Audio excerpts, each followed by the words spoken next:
मूर्ख, साधु और ठग। एक बार की बात है, किसी गांव में एक साधु बाबा रहा करते थे।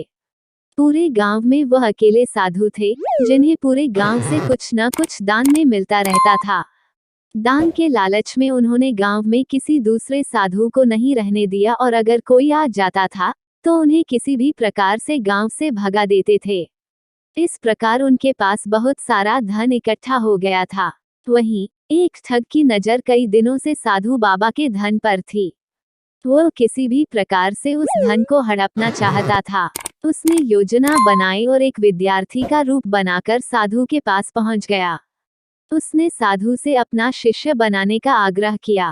पहले तो साधु ने मना किया, लेकिन फिर थोड़ी देर बाद मान गए और ठग को अपना शिष्य बना लिया। ठग साधु के साथ ही मंदिर में रहने लगा और साधु की सेवा के साथ साथ मंदिर की देखभाल भी करने लगा। ठग की सेवा ने साधु को खुश कर दिया, लेकिन फिर भी वह ठग पर पूरी तरह विश्वास नहीं कर पाया।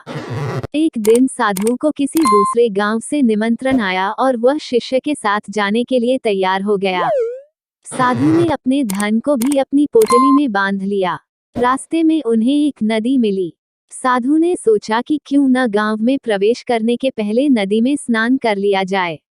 साधु ने अपने धन को एक कंबल में छुपाकर रख दिया और ठग से उसकी देखभाल करने का बोलकर नदी की ओर चले गए। ठग की खुशी का ठिकाना नहीं रहा। उसे जिस मौके की तलाश थी वो मिल गया। जैसे ही साधु ने नदी में डुबकी लगाई, ठग सारा सामान लेकर भाग खड़ा हुआ। जैसे ही साधु वापस आया, उसे न तो शिष्य मिला और न ही अपना सामान। साधु ने ये सब देखकर अपना सिर पकड़ लिया। कहानी से सीख। हमें इस कहानी से यह सीख मिलती है कि कभी भी लालच नहीं करना चाहिए और न ही किसी की चिकनी चुपड़ी बातों पर विश्वास करना चाहिए।